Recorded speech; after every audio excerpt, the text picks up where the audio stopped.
Bangladesh premier league BPL নিলামে দেশি ক্রিকেটারদের নিয়ে চরম উত্তেজনার পর বিদেশি ক্রিকেটারদের দলে ফেরানোতে যেন কিপ্টে ভূমিকাতেই অবতীর্ণ হয়েছিল ফ্র্যাঞ্চাইজিগুলো।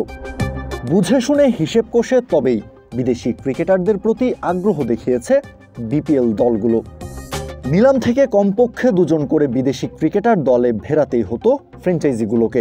সেই নগণ্য কোটাটাই পূরণ করেছে তারা। প্রতিটা দল 2 জন করে মোট 12 জন বিদেশি দলে নিয়েছে।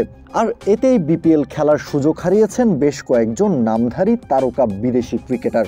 দল পাওয়া ক্রিকেটারদের মধ্যে রয়েছে দাসুন সানাকা, অ্যাঞ্জেলো ম্যাথিউস, হায়দার আলীদের মতো পরীক্ষিত ক্রিকেটারদের নাম।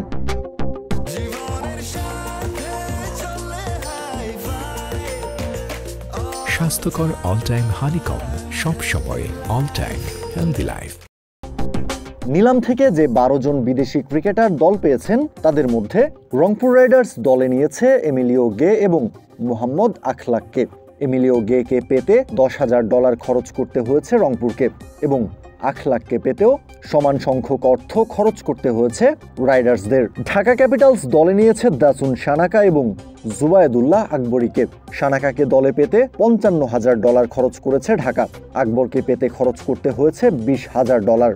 সিলেট টাইটান্সে পাড়ি জমিয়েছেন অ্যাঞ্জেলো ম্যাথিউস এবং Aaron Jones. Lankan allrounder Angelo ম্যাথিউসকে পেতে $35,000 খরচ করেছে সিলেট। অ্যারন জোন্সের জন্য খরচ করেছে $20,000। রাজশাহী ওয়ারিয়র্সে খেলবেন দুশান হেমন্ত এবং জাহানদাদ খান। দুজনের মধ্যে লঙ্কান হেমন্তকে পেতে $25,000 খরচ করেছে রাজশাহী। জাহানদাদ খানের পেছনে খরচা হয়েছে $20,000। চট্টগ্রাম রয়্যালস যে 2 জন বিদেশিকে দলে ভিড়িয়েছে তাদের মধ্যে নিরোশান ডিকোয়ালা এবং অ্যাঞ্জেলো পেরেরার মতো ক্রিকেটার রয়েছেন। নিরোশানকে দলে ফেরাতে $35,000 খরচ করেছে চট্টগ্রাম রয়্যালস। অ্যাঞ্জেলো পেরেরার পেছনে খরচ হয়েছে $20,000। নোয়াখালী এক্সপ্রেসে খেলবেন ইহসানুল্লাহ খান এবং হায়দার আলী। $28,000 ইহসানুল্লাহ খানকে দলে ভিড়িয়েছে বিপিএলে আসা নবাগত এই দলটা। হায়দার আলীর পেছনে খরচ হয়েছে $25,000। বিপিএল নিলামে যারা দল পাননি তাদের মধ্যে অন্যতম পাকিস্তানের শোয়েব মালিক। পাকিস্তানের সাবেক অধিনায়কের প্রতি কোনো দলই আগ্রহ দেখায়নি। পাকিস্তানের বর্তমান টি-20 অধিনায়ক সালমান আলী আঘাও অবিকৃত থেকেছেন বিপিএল নিলামে। আরেক পাকিস্তানি শান মাসুদকেও দলে নেয়নি কেউ।